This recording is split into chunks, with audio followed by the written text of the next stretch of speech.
What's going on, guys? Welcome to another episode of Renegade Marquee on the Renegade Pop Culture Podcast Network. I'm your host, Mike, and joining me, as always, is the streaming demon, Jacob. Hello, everybody.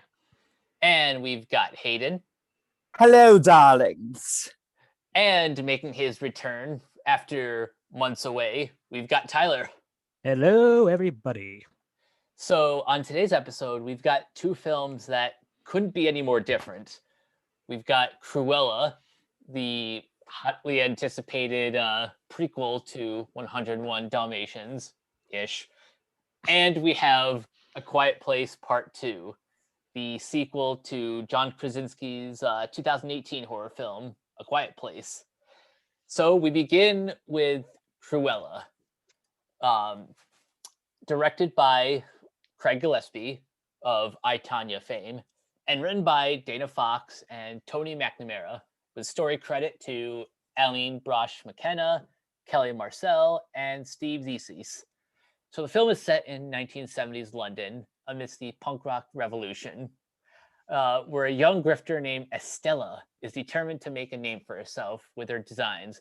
She befriends a pair of young thieves who appreciate her appetite for mischief, and together they are able to build a life for themselves on London streets.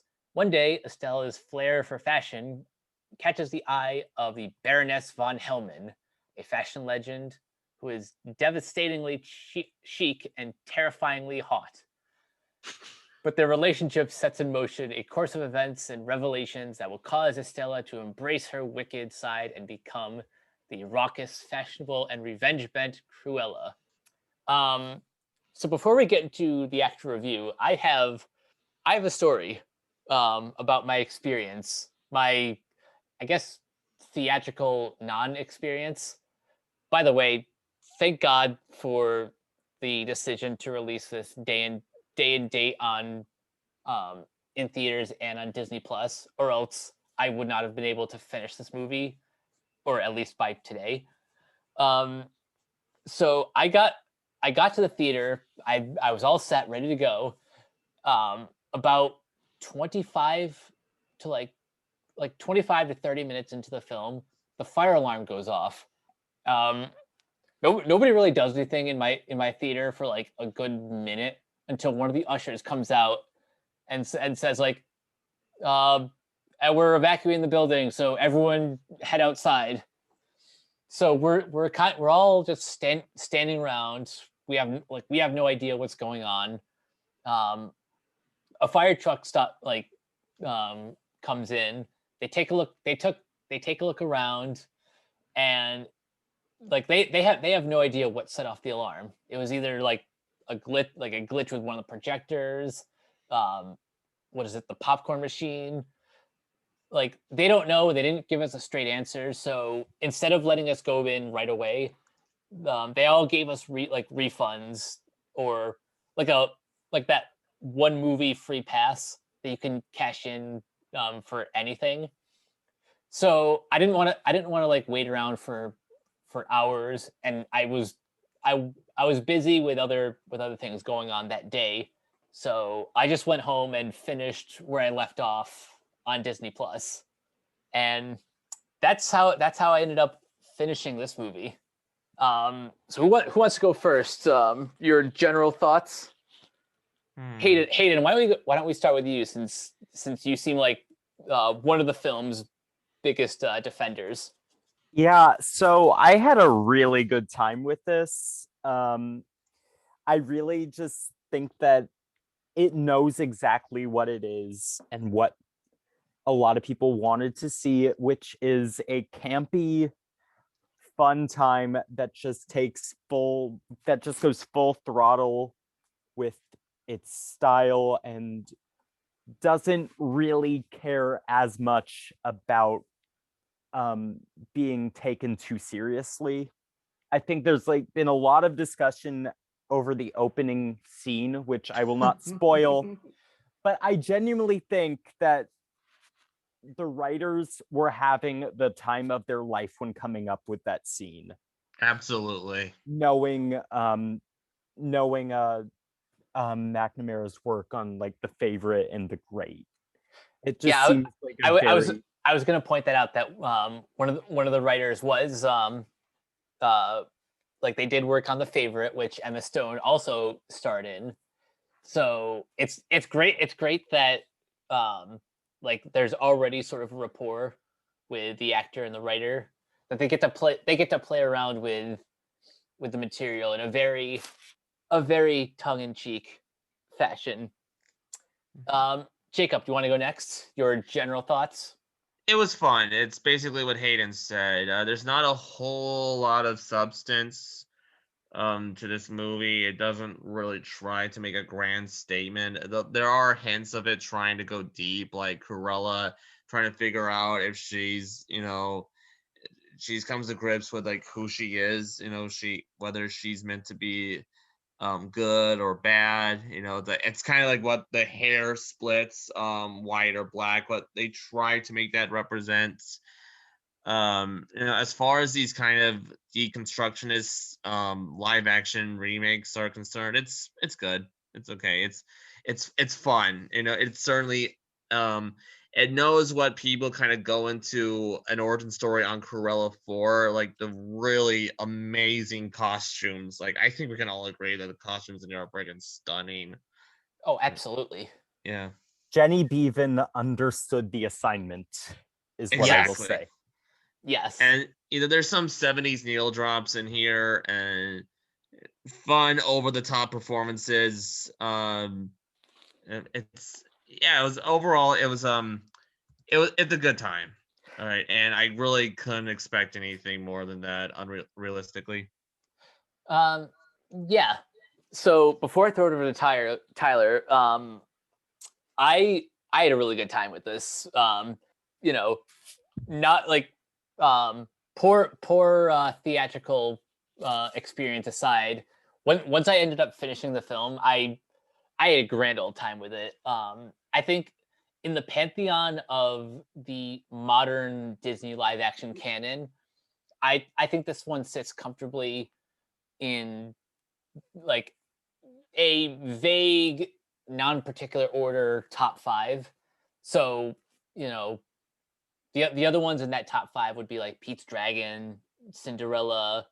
Um, I I know not everyone agrees, but I think more highly of the Maleficent films than other people, and just like Maleficent, in fact, a little bit done. I think it's done a little bit better here, but um, when the stuff I liked in Maleficent was everything where the story like trails as far away off the beaten path as possible, and I kind of like those similar elements done in this movie. Like I think the highlights are the Emmas battling it out with their constant one-upping each other during all these fashion events. I think Paul Walter Hauser and Joel Fry are great as Horace and Jasper. So much so that I wouldn't mind seeing a Disney Plus um, like sequel or spin-off with these characters just going about their day doing crimes and just being best friends. Yeah, it'd make more sense than the Disney Plus series of Gaston and LeFou. Don't even remind me. Yeah, I honestly I forgot that was even a thing. Yeah. Before I go too far into some of the other elements, Tyler, let's get your general thoughts out there. Okay, well, no one's gonna be a big surprise here. I'm not the biggest fan of this movie, but I'll say it was more fun than some of the other Disney remakes. You already said Maleficent. Certainly reminded me of that quite a few ways. Although the tone was a lot more wishy-washy. I'm not sure what it was trying to do at halftime, and I kind of loved it that way, Um, I do have some negative like a few negative comments. Sorry, my microphone actually died for a moment there. That was weird. Oh, no worries. What I meant was like, okay, Maleficent is pretty darn serious about pretty serious about the whole way through, with slight comedic bits with like the fairies.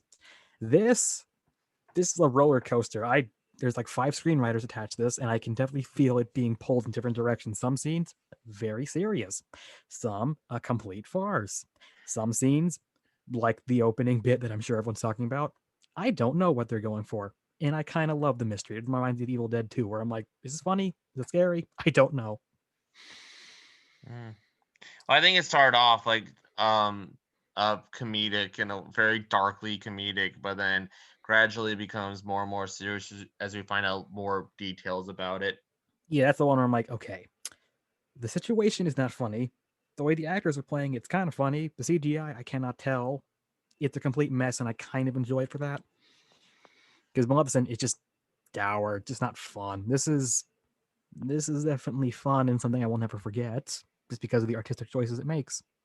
I saw somebody saying that this movie is basically if Cruella de Vil were to write a propaganda movie about like defending herself, then it might be something like this.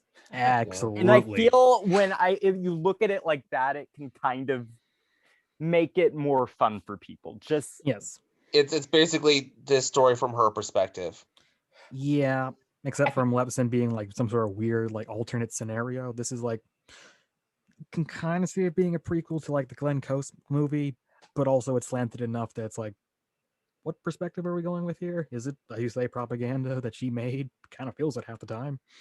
Funny enough, Glenn Close actually is credited as an executive producer. I saw that. That was very. She even weird. has an idea for a third 101 Dalmatians live action movie, like as a follow up to those 2 that she did, where Cruella is hiding in the sewers of New York or something. Yeah, I've read about that earlier. I don't know if I want to see that, but I appreciate her enthusiasm. What has been talked about that I've heard through a grapevine, like on assorted news sites, is that they're maybe thinking of doing like a Godfather Part 2 type sequel where I've seen that. It goes between like Emma Stone and Glenn Close, and I would be down. Except I would watch that. the main difference though is it's obviously in a different continuity between those 2 movies for reasons that people who've seen the ending to this movie will know. Yes. Now, also, And you had a um, story about how your experience was memorable. I had the best experience at frickin' work the day after I saw this movie. Because, okay, I sat down and watched it. I had no prior knowledge of that opening scene, and I nearly fell out of my chair laughing so hard. And then I was even more dead the next day because there was a YouTube video someone hooked up where they played that scene, but it's playing the Baha Men song, Who Let the Dogs Out? And for the whole day, I was waiting for someone to make that edit. Yes. By the way, apparently, has everyone here seen 102 Dalmatians by any chance? Funny enough, that's the only Glenn Close movie I saw in theaters. What? I don't think I've ever.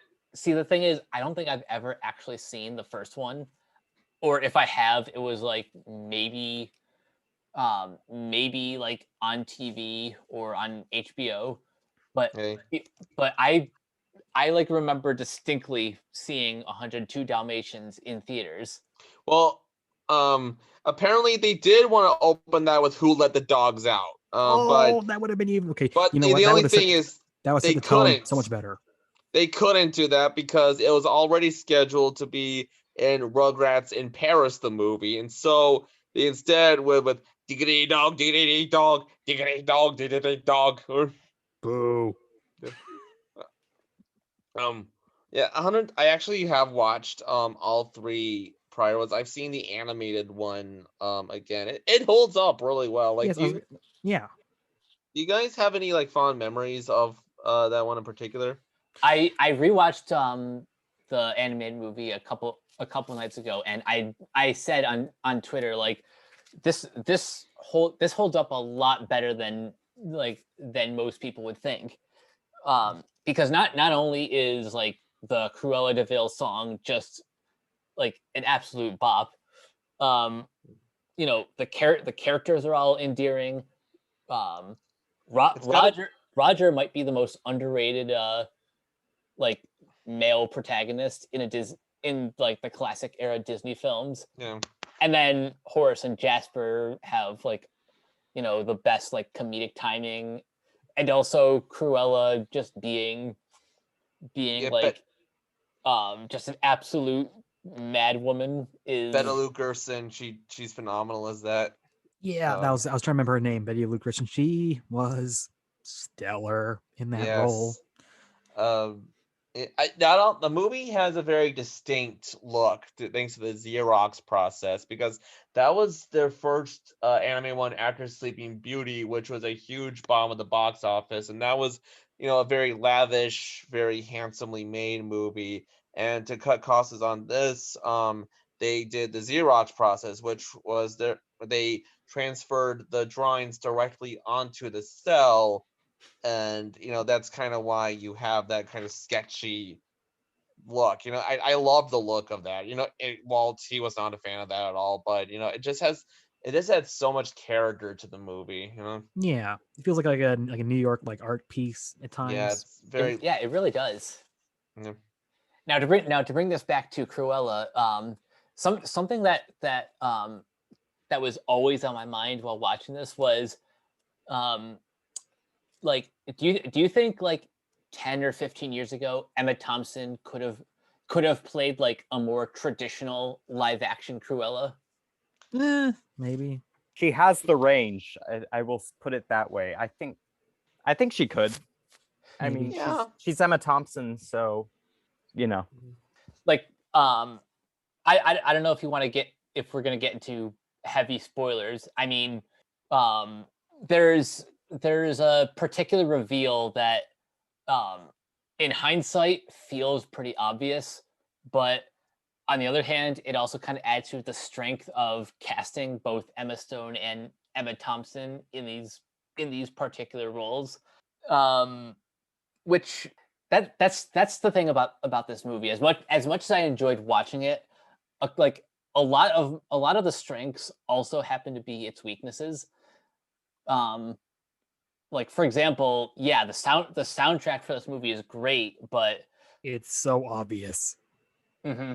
And what's missing, in my opinion, like if you're going to set this like in like London in the 1970s, I kind of wish they leaned a little bit more into like the punk aesthetic. It feels like it only comes up like in that one scene, and some people are even kind of reading it as Cruella invented punk.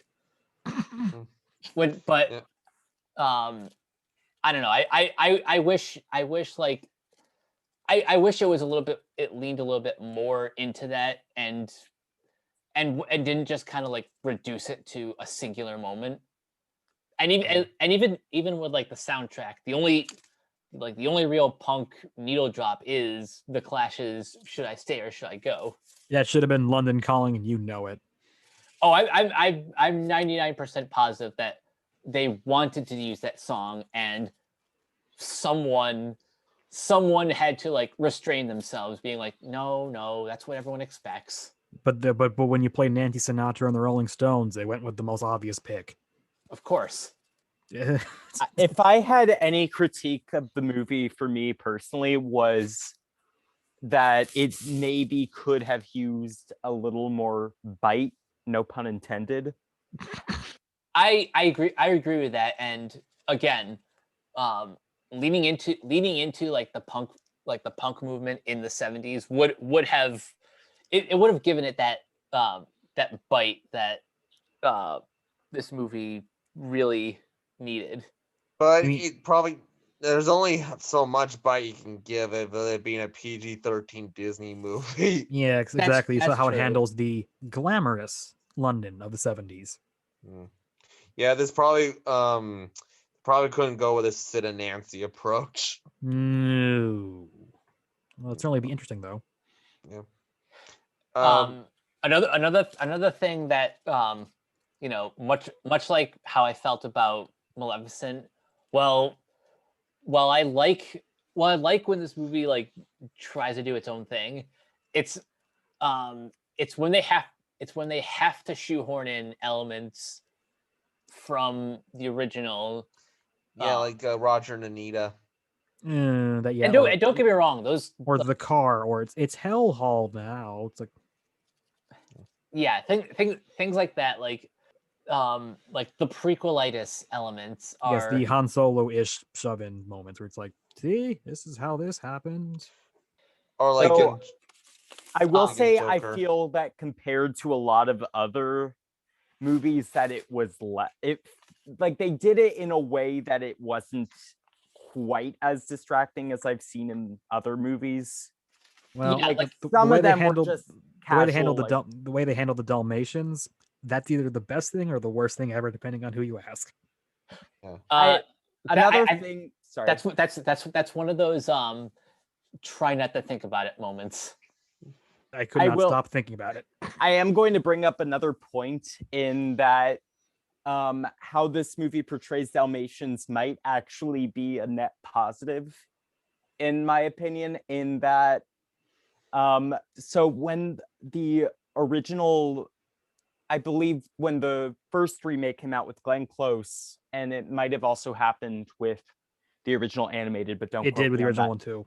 Yeah. So that so many people adopted Dalmatians that people were not equipped with how high maintenance they are, and they require Dalmatians are very difficult dogs, especially if they're your first dog. And as a result, unfortunately, many Dalmatians were sent back to shelters, and several were likely euthanized as a result of this, which is a really shitty thing to happen. But and like framing Dalmatians the way the movie did might be better in a way, considering people really need to do better in terms of how they take care of which animals they choose. So when you say high maintenance, are they they require a lot of exercise, a lot of constant attention. They are very difficult when you have guests over. They require like a lot. Speaking from personal experience, that kind of sounds like my uncle's German Shepherd, who is very well. German Shepherds usually have a lot of anxiety, so they're not really great with people, but they also need like constant care, and that's why like that's why he like he doesn't really have company over that often, and usually he keeps the dog outside. So yeah, it sounds like Dalmatians are about on that level. Yeah, it's about that. Like there are a lot of dogs that should not be a person's first pet, and Dalmatians are one of those, and that was a problem as a result of the movies. I think what they did was maybe a bit of a happy medium. Yeah, although I don't want them to be demonized like they're pit bulls or something. Right. So I guess we do need to go into a little bit of spoilers, but also a little PSA for film Twitter. So something that PJ Campbell and I were talking about earlier today. It seems like so many bad faith arguments came out of like everyone on Friday like sharing around that clip of the Dalmatians murdering Estella's mother. And what frustrates me about this is two things. One, you're taking a clip from the first 10 minutes of the movie completely out of context and casting judgment based on like 1 minute of footage, and the other thing is, this is kind of like another example of people breaking the spoiler etiquette simply because they feel that a movie is not good. And I don't think Yeah. I really don't think it's fair to I don't think it's fair for films to have like for spoilers to have double standards.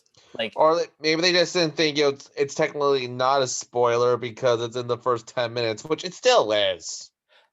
yeah, like in my opinion, a spoiler is anything in the movie that that is not in the marketing. Like Right. if it's seen in a trailer or like promotional images, that's fair game. Yeah. But Although some movies push the envelope a little too far. oh sure, but that's debatable. But my point is if the studios are releasing this information, then it's fair game to discuss in a non spoiler review. Fair enough. Now the actual spoiler that I wanted to talk about does involve a reveal about Cruella's true origin. I don't want to actually give it away, but I do want to know your thoughts. Like, what did you guys feel? How did you guys feel about this reveal? Like, does it kind of fall in line with a particular pattern that Disney's been following lately? Yes. Or does it work just enough like within the context of the movie? I think it works just enough in the context of the movie because, again, as I mentioned before, she's kind of caught into this. Like, she doesn't know if she wants to be sweet, like her. I won't go around it, like, because yeah, like as her mother, or if she's gonna be as wicked as the Baroness. She's kind of caught in between like these two different worlds because she kind of realizes that in the world of fashion, you kind of have to be biting. You kind of have to be like a survivor. It's like eat or get eaten in that kind of environment. So yeah, I think it does kind of work because she's kind of torn in that where she wants to be. I think the ultimate theme of the movie, or one of them rather, is a lot of nature versus nurture. Yeah, Yeah. I can see that. Which I think does ultimately tie into the movie. And so yeah. And I'm going to also be honest on something. When I went to see this movie, I didn't really care about the plot. I was not going for the plot. I was going to this movie specifically for two morally dubious characters going at each other and being petty, and also having a lot of great style throughout. That was my main goal. Story was just kind of, I'll go with it. It was secondary. Honestly, that's pretty fair. But Yeah. but that being said, that does kind of make the reveal a little bit a little bit of an annoyance, because the film would have worked just fine. Like, the film would have worked fine if it was just two women being petty towards each other just because that's the business. Yeah. Honestly, sorry. But to Jake's point, I do see where they were coming from, like, like addressing the whole nature versus nurture thing. So Tyler, what were you gonna say? I was gonna say I don't think it added much, but I kind of just roll my head and go, okay, this is something that's happening now. Much like a Ryan Murphy production going off the rails. I'm like, okay, I'm in. Just keep all the weird stuff coming. Pretty much. Yeah, that's I've noticed as I've gotten older, these are the type of movies that I kind of gravitate towards. Like a great movie is still a great movie, but some of my favorite movies are the ones that are a little bit unhinged, but they just kind of roll with the punches. They're movies that emphasize vibe over like Coherence. yeah. Yeah, I mean, I can understand. I mean, heck, the best gaming experience of my entire year so far has been a game that goes from scariest thing ever to crazy man punch or transformer explode. So you know what? I'm not going to judge about tone going everywhere. I don't care. I think the best movie kind of compare this to is The Devil Wears Prada. I was Yep. waiting for someone to bring that up. Yeah. Yeah, it took Which a is- while, but we finally got there. The Devil Wears Dalmatians. Yeah. Also, I saw someone comparing it to Death Becomes Her, and as someone who adores that movie, I yes. A little bit. I can see it. How about comparisons to Joker? Do you guys think that's accurate? No, not particularly. Only tangentially. I will say though, there is one like distinct, very distinct similarity. Granted, it's a different version. It's a different version of the song, but they both. Oh yeah, I know. We're talking about Smile. Yep. Send in the I was clowns just would have been gonna- more effective in this movie, frankly.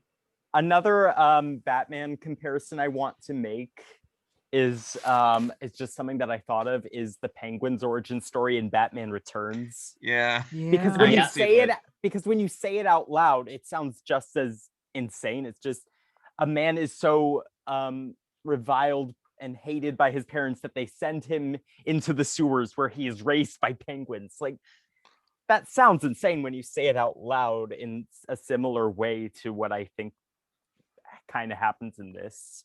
Yeah. It's also a movie that doesn't care what you think of it either. Yep.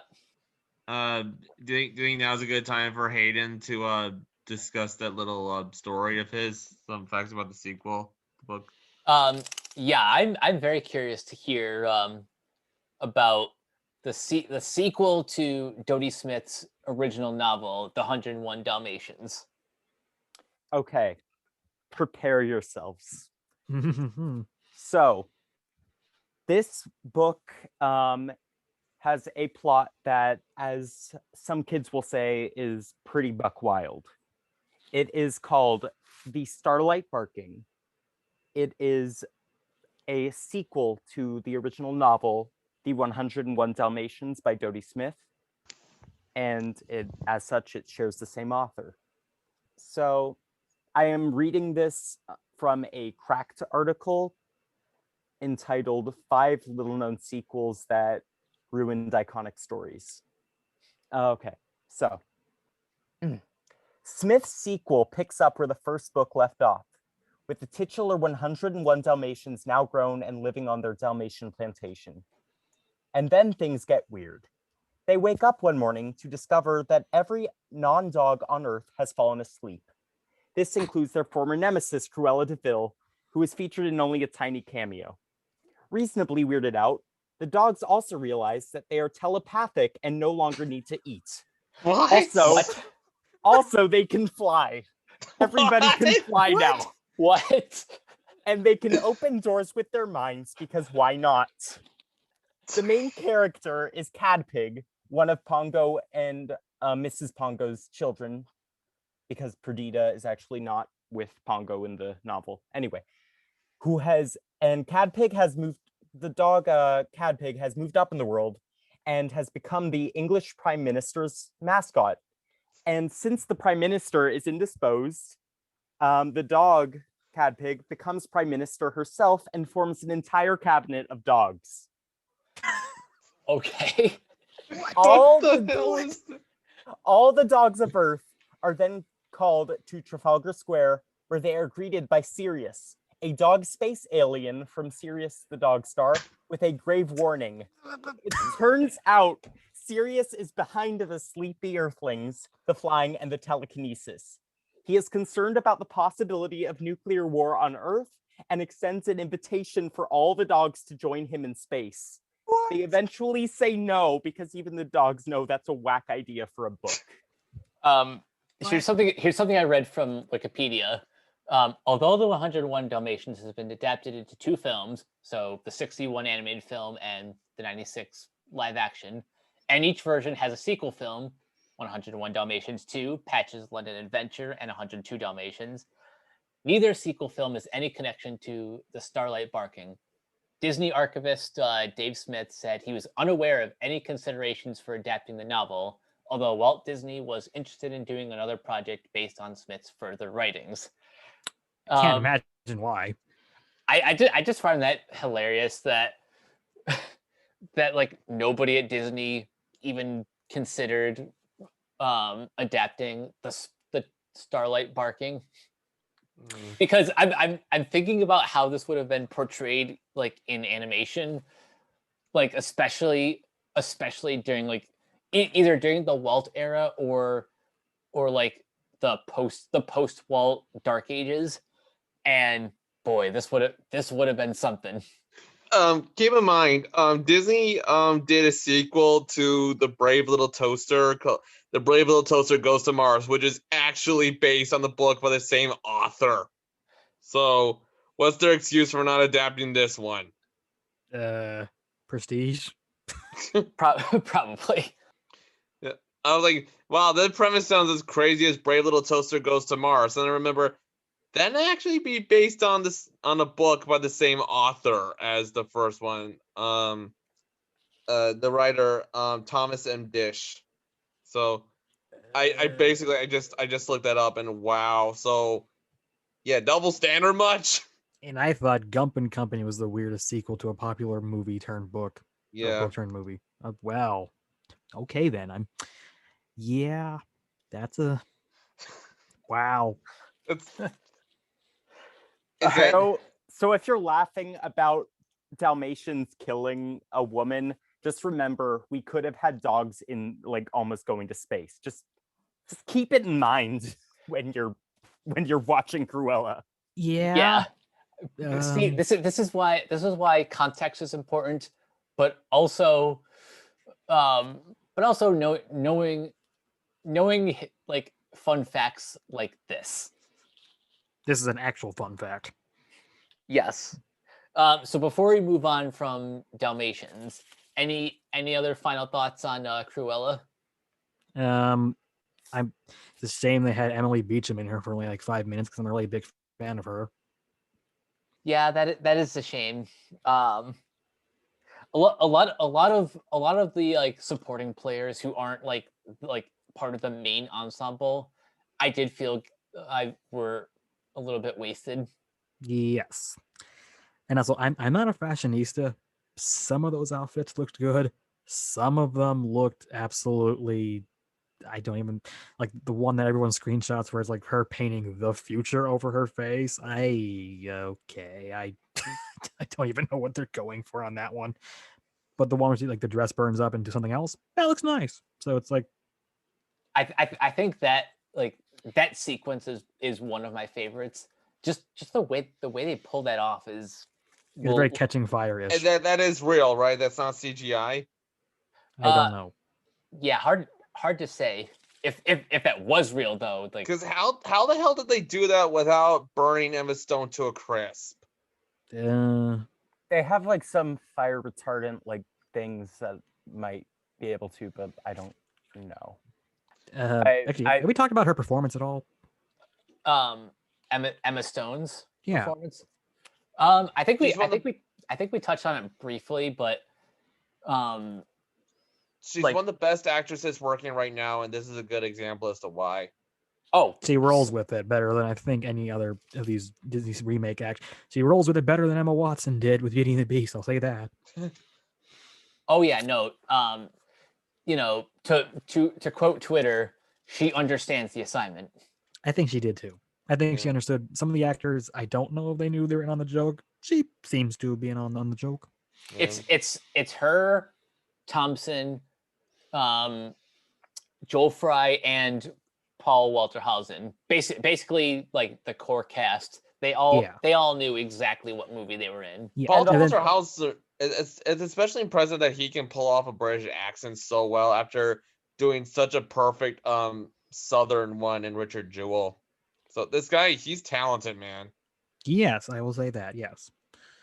Also, I will give credit to John McCrae. as Artie. I think he understood the assignment. How about really Mark well. Strong? Yes, he did. He won. Mark Strong, honestly, this like this performance and this character is really not that different from any other like run-of-the-mill Mark Strong performance. And I say that as a fan. This is just one of those roles where like I don't want to say that he's phoning it in. It's just there's nothing that particularly stands out about that performance. Yeah, but I not to rag forgot that on. was Mark Strong. Yeah, not to rag on anyone, but like the person who I think understood what she was in the least was actually probably Emily Beecham, which is why that scene's funny to me because her reaction does not match at all with the freaking like scene before. It looks like it's setting up. It's unfortunate, but oh well. Oh well, it's to my enjoyment because that's what causes the weird tonal. Like, what are you going with? Because that she is not. What the laugh. And anything else before we move on to something completely different? It's a fun movie. Check it out. I don't know where to rank it. I don't even know how to score it because I'm like, in many ways, this is a complete mess and I should hate it. But I'm also, I like 101 Dalmatians, but it's not my favorite Disney movie. I will already profess that. So it's not like I'm like, how dare you ruin this movie? So, middle of the road, 5, 6 out of 10. I will say it's funny if you watch the original 101 Dalmatians and you talk about how her character is portrayed compared to the original, where the most memorable line is Betty Lou Jensen saying, "Shoot them, stab them, bash them in the head. I don't care how you kill them, just do it." that is a very iconic line and a very iconic delivery. Exactly. Second to, oh, blast this ratchet pen! Yes. Point is, if you watch that performance and then watch this, there will be no matchup whatsoever. So just maybe try not to think about it as a prequel, just as a movie on its own. Yeah, think more like a like an Elseworld comic. Yeah, pretty much. Just that. Like a what if type of scenario. Yeah. Like what if she was actually sympathetic and not a psychotic puppy killer? Hey, maybe this is a prequel to that weird cartoon series where she's like a neighbor to Roger and Anita. Oh yeah, I remember that. I remember that. I used to watch like episodes of that like way back when it was on Disney Channel and Toon Disney. Is that on Disney Plus? I haven't checked. I'm pretty sure all of them are. No, I don't think. I have checked. It's not on there. If I recall correctly, I don't believe Aladdin and Hercules, the series is. No, they are not. I Disney checked that. Plus, so that's kind of bizarre because Aladdin, the show, kind of has a cult following, doesn't it? Hercules is Aladdin is not. My bad. Yeah, that's what I thought. All right. I think it's time now to transition to A Quiet Place Part 2. So as I mentioned before, this is a pretty direct follow-up to A Quiet Place. Aside from like a cold open that takes place on the first day of this unnamed alien invasion. The film follows the deadly events at home, where the Abbott family must now face the terrors of the outside world as they continue their fight for survival in silence.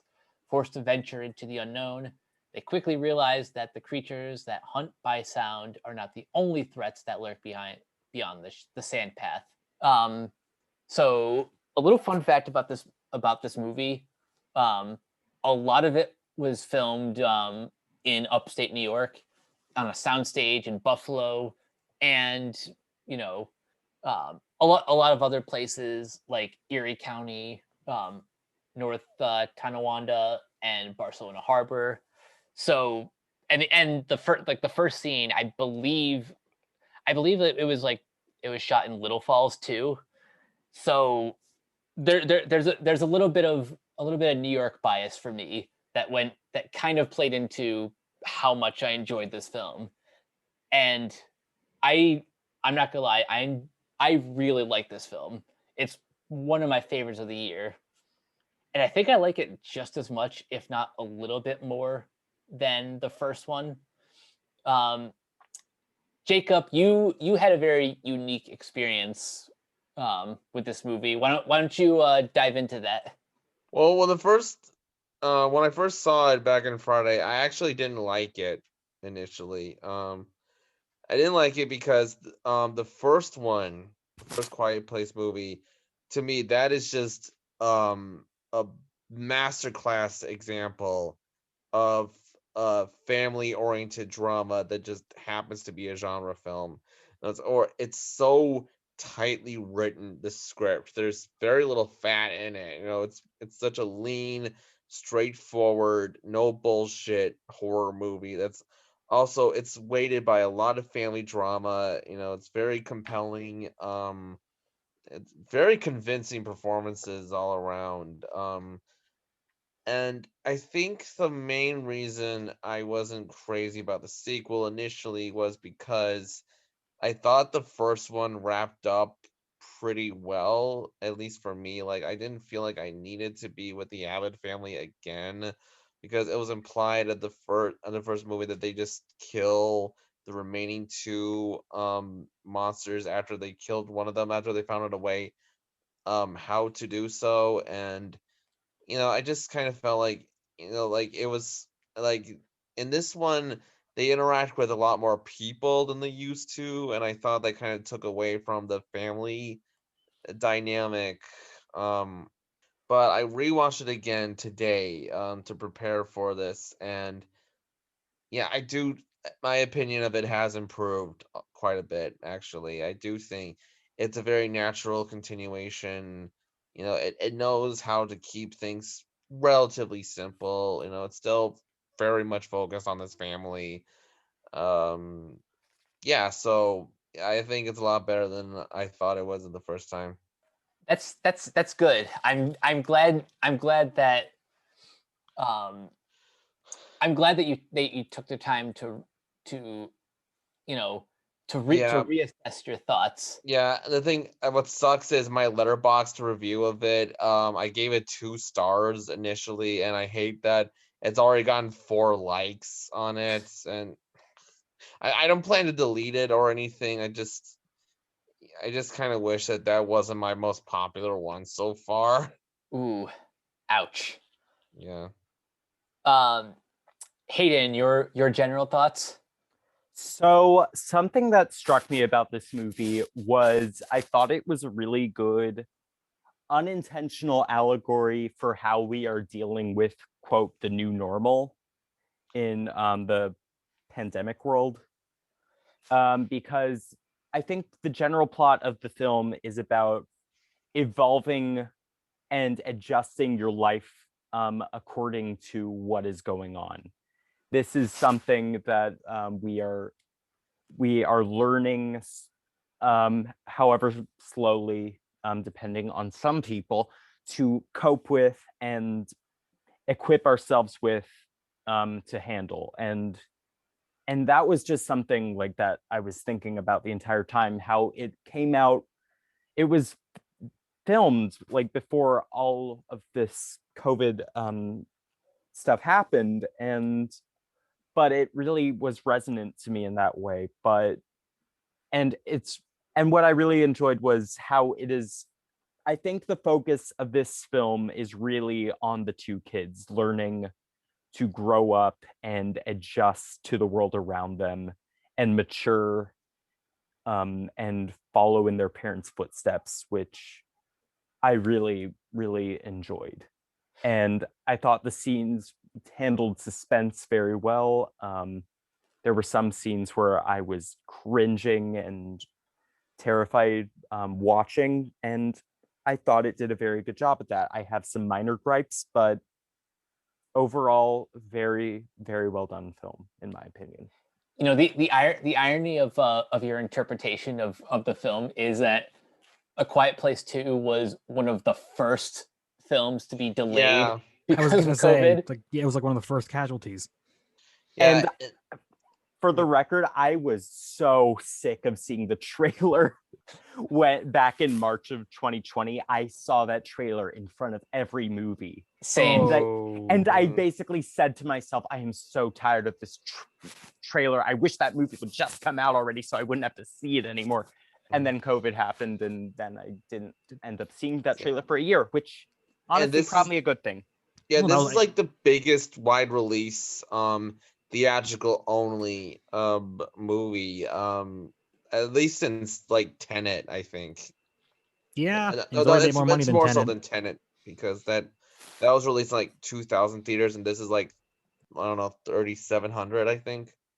And didn't it rake in like 50 Yeah, it was a big 50 hit. million? Yeah, Which, people feel safer now. Most, like, half of America is vaccinated, and If I'm not mistaken, I believe it is already the number 2 film for the domestic box office of 2021. I guess Godzilla is still number 1. Yeah.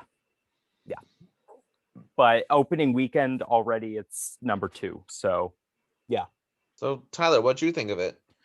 Oh, I liked it actually. I don't know if I liked it more than the first one because it's less unique compared to the first one because it is basically a continuation of the first one with just, I wouldn't say a rise in dramatic states, just more it's more of that story as you like from the first one, which I think it works well enough.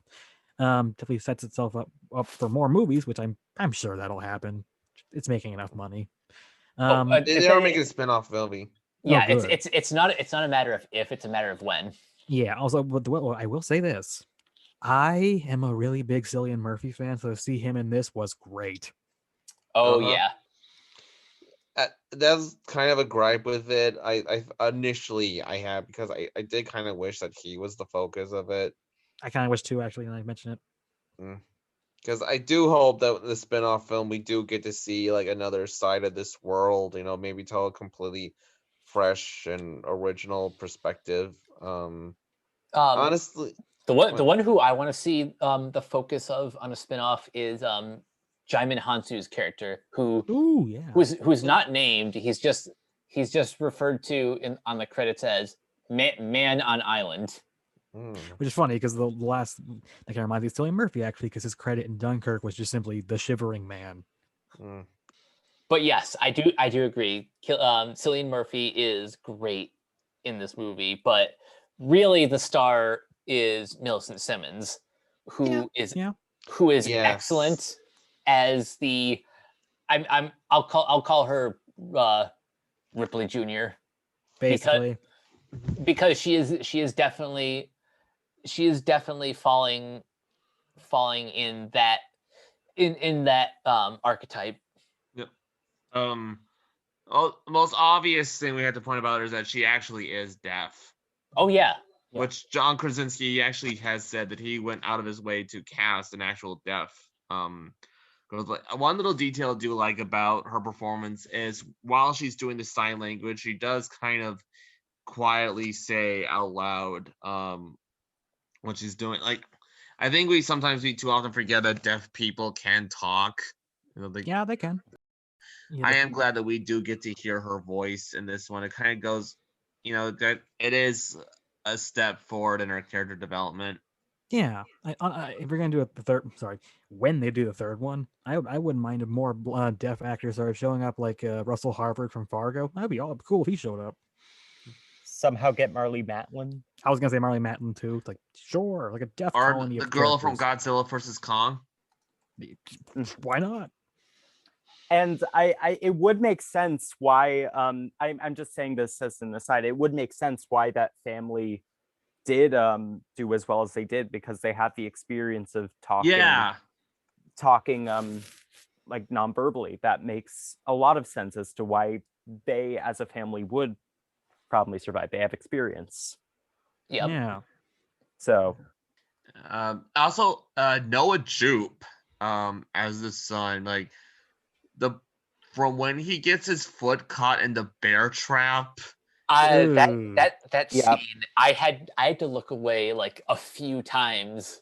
He sells it. He absolutely sells the pain, the sheer pain That's going though. There is this one little detail that is a little hard to accept that this is a sequel to the first one, and that is in the first movie his voice hadn't cracked yet. The parts Oh, where that he is does true. talk. Hmm. Yeah. And this is supposed to take place the day after pickup, and not even just that. Even in the prologue, his voice has clearly cracked, and that's supposed to take place before the first one. Like a year before. Yeah, I think exactly. the only reason I kind of suspend my disbelief is just because that scene doesn't last too long. It's really just there to kind of set it. It's there to set up the world a little bit more and to establish that Cillian Murphy's character was like a friend of Lee. Yeah, that took me a while to realize that. I didn't realize it until they were at the docks when he tells Millicent Simmons to dive, and so I was like, oh wow, that's the same guy. Yeah, because he was a little hard to recognize with the beard. Wouldn't you say? A little A little bit. He didn't have a beard in the prologue, did he? Nope. Nope. Okay.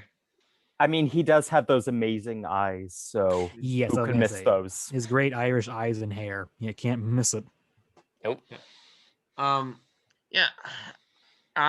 I'm not proud to admit this, but I was a little too sensitive to noises the audience was making, and like ever since movies have opened, I've been kind of on edge, being with other people, just because my last movie experience before lockdown was so bad. There was this old guy coughing throughout almost the whole thing, and that did kind of like I did that that did kind of like tanks the theatrical experience for me. And I know I'm not the only one who's that. Like when I've heard testimony of other people who've had similarly bad theater experiences, that kind of tainted going like theatrical only movies for me. It even kind of it tainted my experience like Wonder Woman 84, even though I personally loved that movie. And I do kind of feel like it is something I'm working on, which is trying to tolerate other people in movie theaters.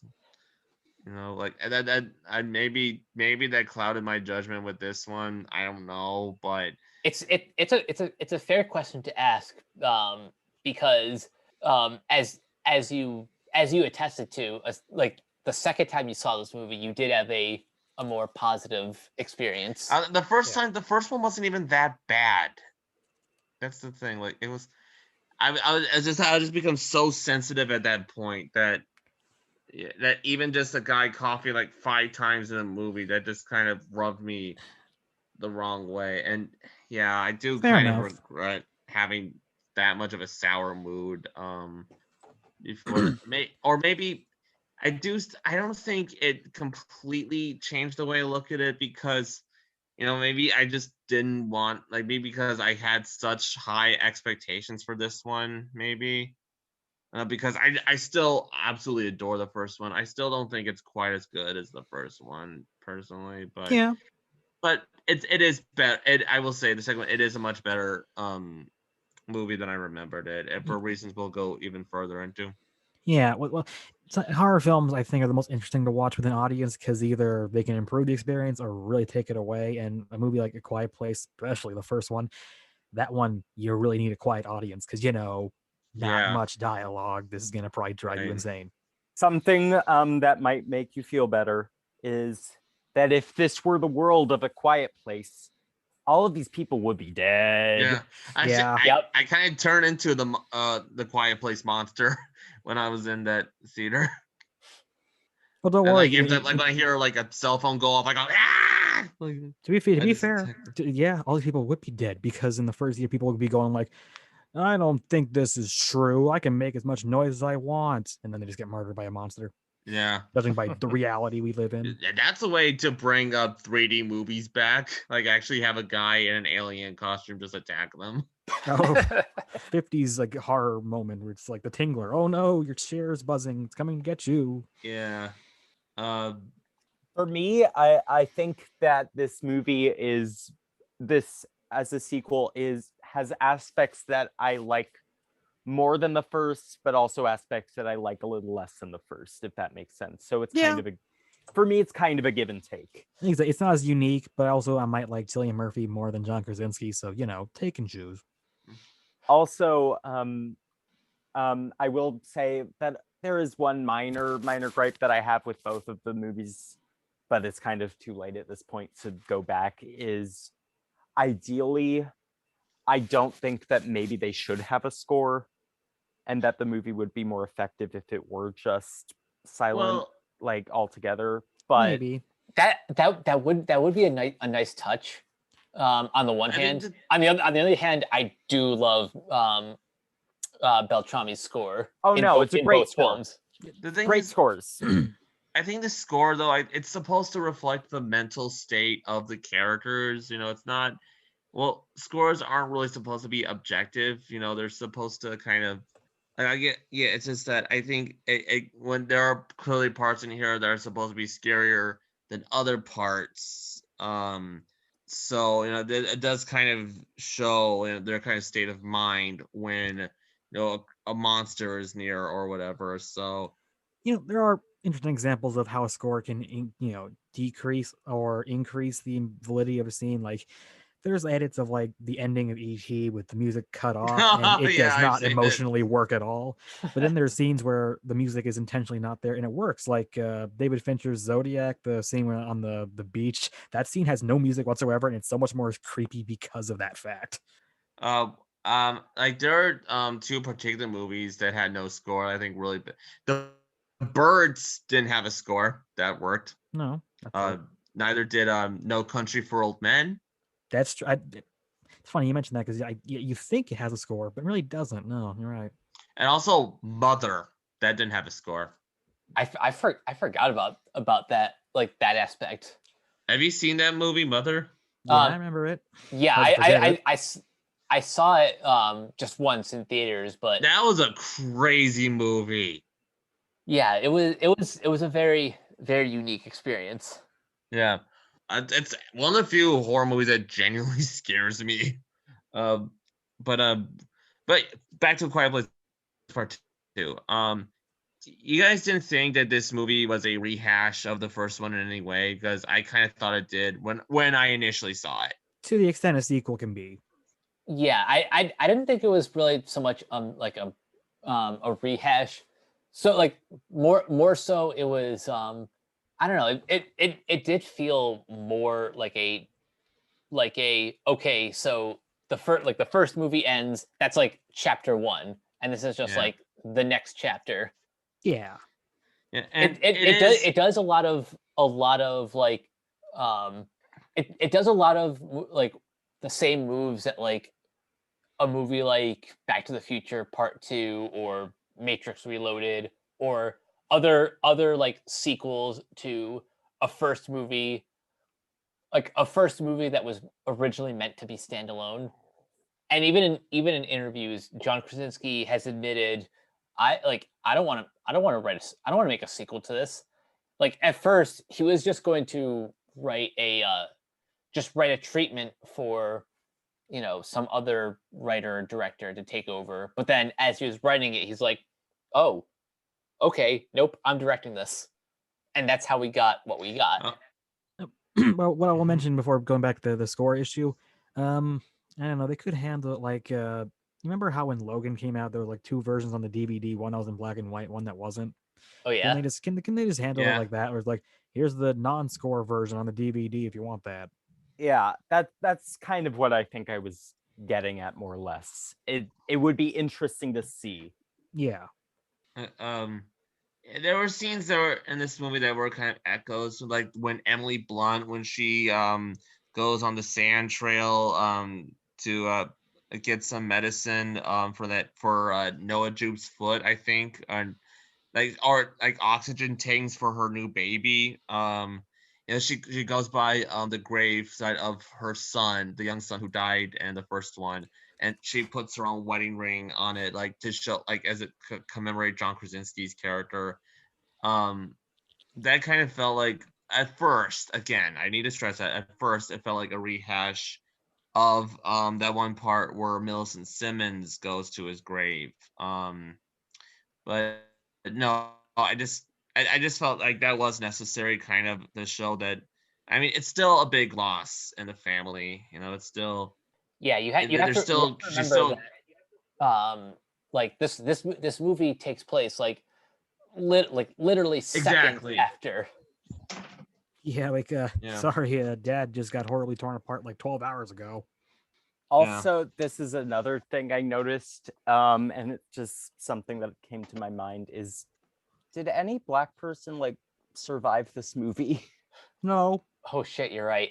Because yeah, like the that was like the cop. one thing that I'm just like, that's like the one thing, and like I didn't let it affect my opinion of the movie overall, but it was just something that I noticed. I did too. I'll be honest, like until you brought it up, it did not even enter my mind at all. But it, like, now that you mention it, it is like a question.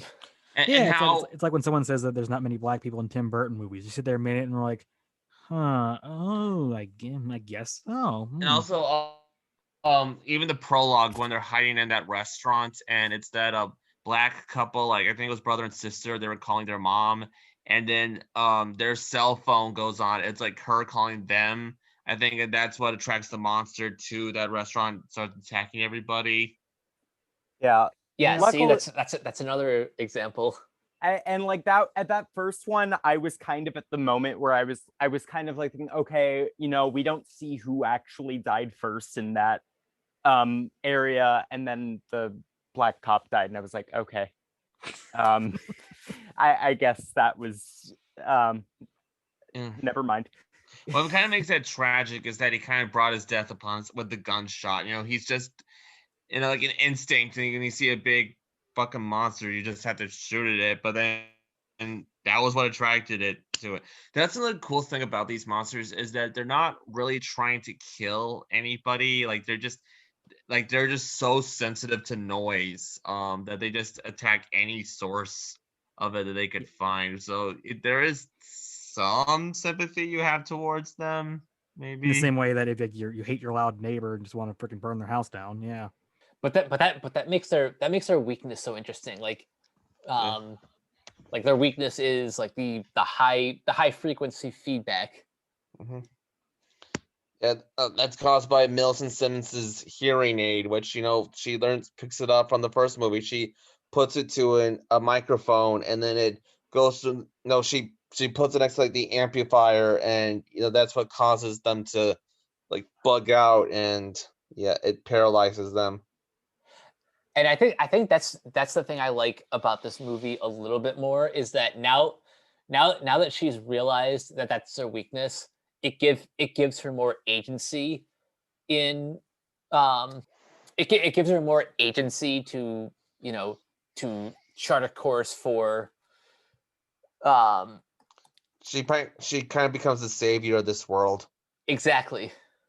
Deaf woman saves the world, more at 10. Yeah. So about Cillian Murphy's character, like doesn't he say like that a monster like his wife was killed because she was in excruciating pain, and one point it became so unbearable that she started screaming? I don't remember specific. I think because they Because- stumble across the body later on. Yeah, they were so quiet in that safe that it was a little hard to decipher what they were trying to say. I like for a lot of those quieter dialogue moments. I'm sure one of the benefits of watching this on home video Subtitles. Yes. How Yeah, ironic. well, a this movie comes out on Paramount Plus in 45 days. Oh, good. That's kind of like their new policy now, that they've made with movie theaters. And how do you guys feel about that? The ever shrinking theatrical window. I'm fine with it, frankly. I mean, it's kind of a reflection of our times that people are less inclined. I think the people who really want to see this movie will be probably doing it within those 45 days. No. Oh yeah, Pretty no. much. Hell, I'd say like um the majority of people who want to see this movie will have done so within like the first couple weeks. Mhm. Exactly. So yeah, it's also it benefits Paramount because if it's on their streaming service, they basically benefit the most from it. Where as opposed to movie theaters, which take up a big percentage of their intakes. Theaters they do that while the studio takes, I think 30% of box office revenue. Something like Uh, that. I think it might be a little bit more than that. No, I don't know.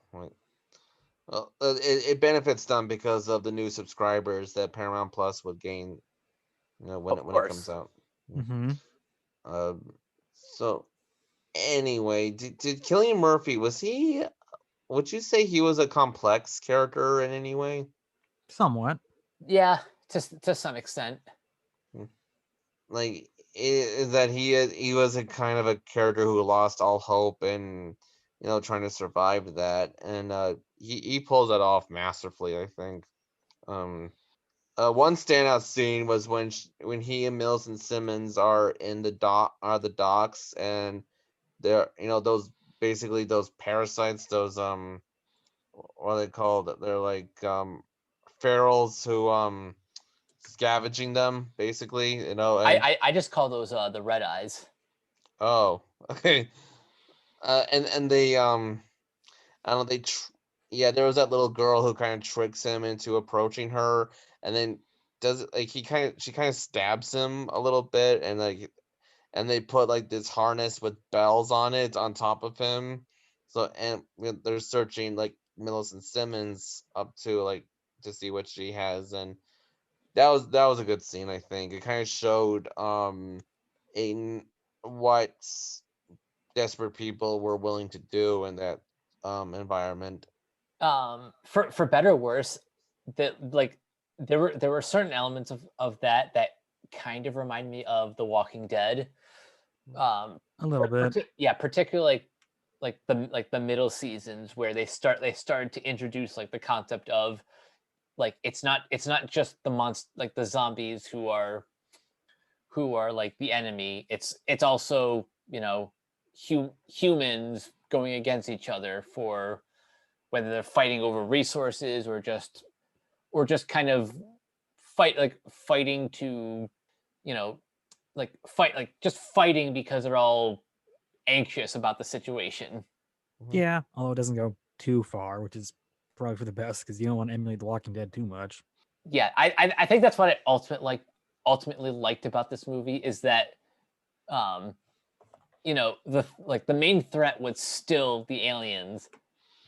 So like they didn't spend too much time fighting each other, which is what I was fearing like when I first saw the initial trailers. Yeah, it's not an action movie. It's not. Don't worry. I liked the editing in this movie a lot. I really did. I kind of like the clever ways it transitions from Noah Jupe and Emily Blunt hiding in this kind. I think it was like a train junction that they were hiding in, or it was like this kind of big warehouse sort of thing. Like it was like it was a banded steel foundry. Yeah. It was a banded steel. It cuts to Emily Blunt, Noah Jupe, and the new baby there, and then it cuts to Cillian Murphy and Millicent Simmons in another area, and they transition they well to like when Emily Blunt, she shoots the oxygen tank next to this monster that was attacking her son, and it causes a fire, and it cuts to a fire being on the docks. No, I thought that was neat. Yeah, the editing and the sound design pretty much throughout the whole film was just excellent. I think that's one of the things I really liked about having a deaf protagonist is that you really get to play around with sound. Yeah, they even did in the first one too. They had parts like John Krasinski and Emily Blunt listening to that song, and they're like on those little earbuds, and it kind of makes sound, harder to take for granted. When they actually are allowed to talk, that makes the scenes so much more personal and more. There's something that you value more than if it was just a regular talking movie. Yeah, I think between this franchise and Sound of Metal, I'm really gaining like a deeper appreciation for the art of sound design in film. Yeah. Although this is not as good as Sound of Metal, of course. Oh, of course. Although I must mention this one thing on sound, because there was a song that was played in this movie that really kind of took me by surprise, and Beyond the sea. yeah, that's Bum, the event. bum, bum. The song that tracks everyone to the island is "Beyond the Sea" by Jack Lawrence, and why that's amusing to me, and I'm sure this is a complete coincidence, is that "Beyond the Sea" is taken from the French song "Lamar," which famously was covered by Django Reinhardt. You know what video game famously features Lamar being played to draw you into a location? The first BioShock. Oh wow, that is Yeah. that is quite the connection. Yes, that's literally the first song it plays as it beckons you towards the rapture is Django Reinhardt's do. It's like, I'm sure it's a complete accident, but coincidence, but it just made me think of, can't think of any movies that do this. Yeah, of all the songs to use, well, it is a touch on the nose. It's still pretty brilliant. Yeah, Well, the people in this movie, they would choose an on the nose song. yeah, it makes sense. Yeah. Is there any other details that jumped at oh, here's one. I liked how they kind of reveal the names of these characters when they're really like it turns out John Krasinski's character is named Lee. We find out in the prologue, and then later when she's talking with Cillian Murphy, like she tells him that Lee's not around, like Lee, like he died, and he would let you know that this is after Millicent Simmons is out. She would tell him, he would tell you that she's the kind of person worth saving.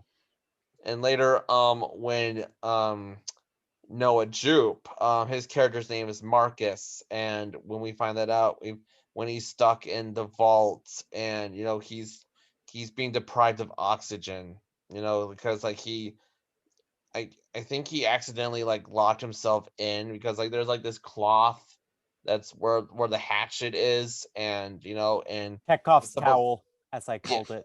yeah, a towel that's like it's there like to make sure the latch doesn't like it isn't sealed shut, which unfortunately he accidentally makes it shut, and then he's losing oxygen. He and the baby are, and he's breathing into the baby's mask so it can breathe, but then later on, and then later he's panicking, he's hyperventilating, and then Emily Blunt, she comes in, and he's like, Marcus, you have to calm down. You have to. I thought that was a cool way of revealing who these characters are because you never did in the first movie unless you looked at the credits. Yeah, To be fair, I did. That's but actually a you're good point. It's a more organic way than going like, and this is my brother, and this is my sister. I kind of no, don't do that. Yeah, and Emily Blunt's name is Evelyn, and Millicent is named Reagan. Yep, she's gonna have to exercise these aliens. Yeah. Yep. Is there any particular set piece that like that really stood out aside from the opening, which definitely has very Children of Men Very heavily Children Yeah, of Men Children of inspired. Men, definitely. Yeah, I guess I'll mention the feral people with Scoot McNairy. Oh, that was memorable. Or how about the one where like the alien there's one that hides in the because it's established somewhere the scene with the feral people that they can't swim, these aliens, and find out that one of them hijacked a little boat, which coasted them to this island that Jaimin Hansu and these other people were on, and that's why they could make as much noise as they wanted to. And then this alien starts attacking, and that was a good one. Yeah, that was cool. I think that's where a lot of the budget came in, because the first one was made for roughly 17 to 21 million. They tripled the budget for this one. It got up to like 61 million, and I have to assume that like they did that for a lot of these bigger set pieces, which, you know, it does kind of expand the world a bit. We get to see beyond the farm. Which again, I still kind of prefer that one over this one, just because I like the tight knit environments that these. I also thought it was cool in the first one how they showed, you know, like what these people do to avoid making as little noise as possible. I like the little details of when the kids are playing Monopoly and the hotels are like red cotton balls, and you know, and when they cook dinner, you know, it has to be underground. It's always salmon. It's never anything crunchy, and they're put on these plates are actually just leaves, Yeah, details like that are really cool. and they don't wear shoes. Yep. Yeah, we don't get that much here, unfortunately. Yeah, here it's less about the, like, it's less about those details and more about just getting a lay of the land. Like, Yeah. we get to see more of the town before the attack. Well, It's world building. yeah, Yeah. which makes me really curious, like what the spin-off is going to be about, which, by the way, will be directed by Jeff Nichols, and I assume Michael Shannon is going to have, if not like the starring role, he's probably going to be like a supporting player I'm down for that. Or some sort of horrible villain. or a horrible villain. But my point is, you can't have a Jeff Nichols movie without Michael Shannon. I mean, yeah, you can't. Those crazy eyes have to be in there somewhere. I mean, Exactly. Preferably, I would like to have every movie with Michael Shannon, but you know, Mm. can't have everything. Yes, he needs to be in every movie where every scene it looks like he's about ready to stab someone. Even if he's playing like a lawyer, or what's a more mundane profession? Ice cream salesman. Janitor. Oh my god, Michael Shannon would be great as an unhinged janitor. Oh, I'm thinking of ending things, but it's Michael Shannon now. Oh god, like I cannot see. Or just him Him- like brushing everything, looking at everyone like he's about ready to freaking start like just. Or screaming. him walking naked in an abandoned high school, following an animated pig. Yes. So you hear that, Hollywood? Cast Michael Shannon and everything. Yeah. And always make sure he looks like he's about ready to snap. Mhm. Yes, that Where his eyes that are part's very really far important. apart. And also make sure he has constant press interviews where he talks about how much he hates like Trump, because he did that so much. Mm-hmm. Love him. And also have a scene. Every movie also has a scene at the bar he actually goes to in Chicago where it's just him drinking and just going, "Don't care." Best photo of him was it when when the movie he was in that won Best Picture. What was it? The fish movie? I'm forgetting the name. The Shape of Water. Shape of Water. That was it. It's just him at like this bar where a lot of people in like Chicago stage like Steppenwolf Theater go to. It's just him just watching TV, toasting, going like, "Yay!" It wins Best Picture. I love that man. He can do no wrong. I love that man ever since I first saw him in what was it? Groundhog Day as like demented guy getting married.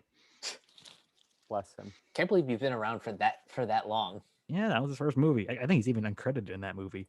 So any final thoughts on A Quiet Place Part 2?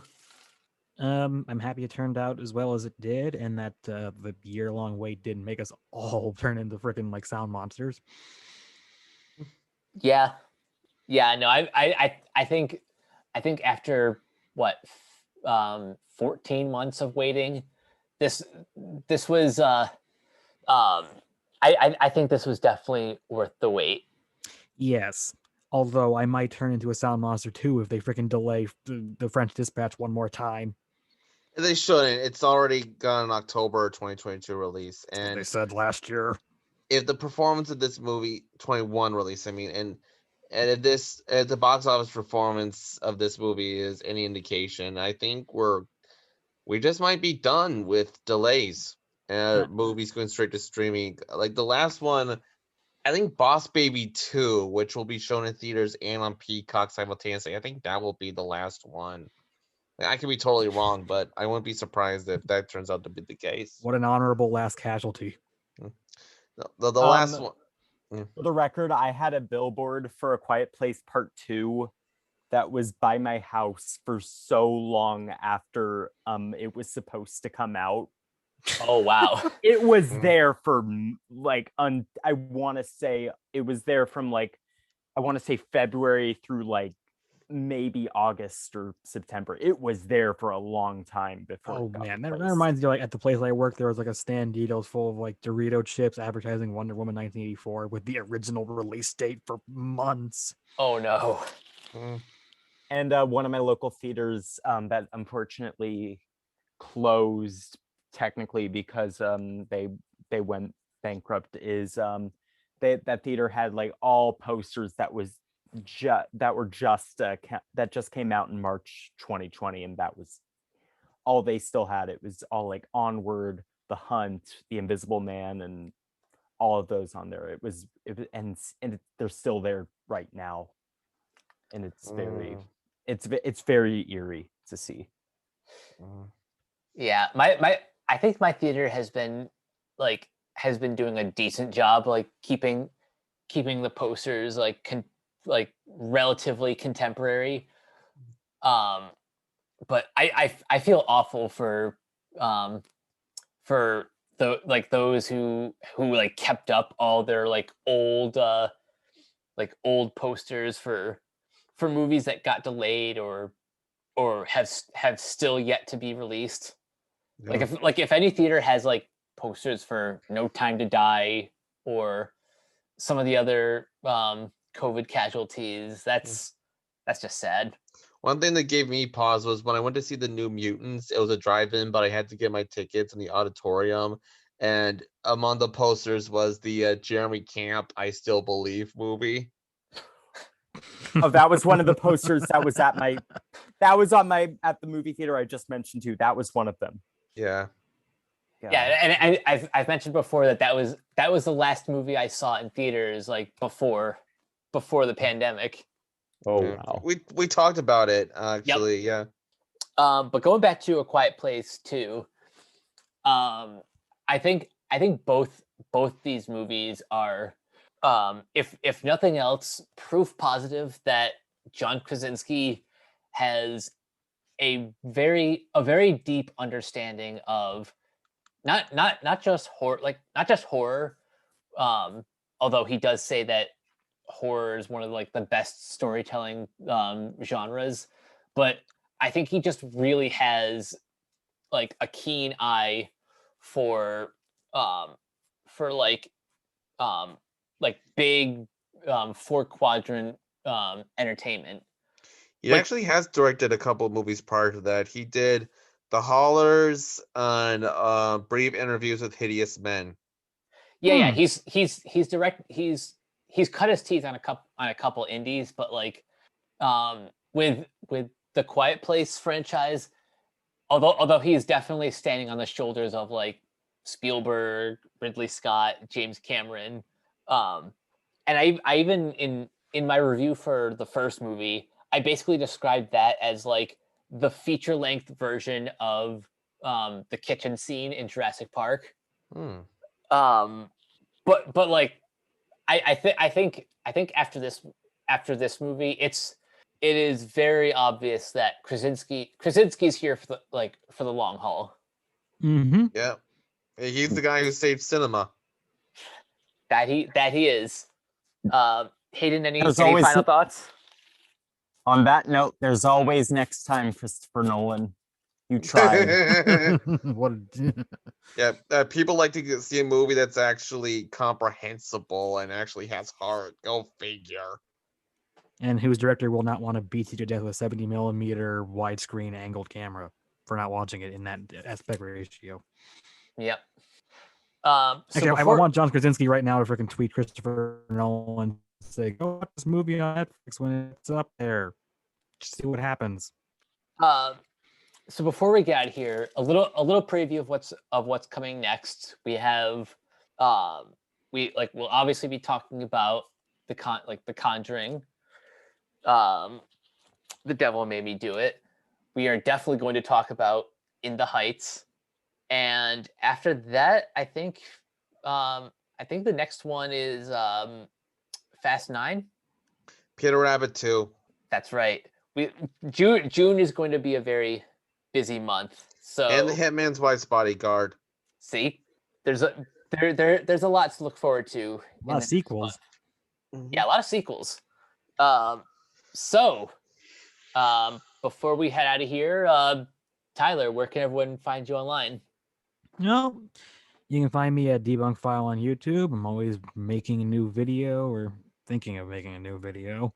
You can find me at Twitter at BioWD, and I'm in quite a few historical discords, mostly cynical history, but just pick a pick. I'll probably be there.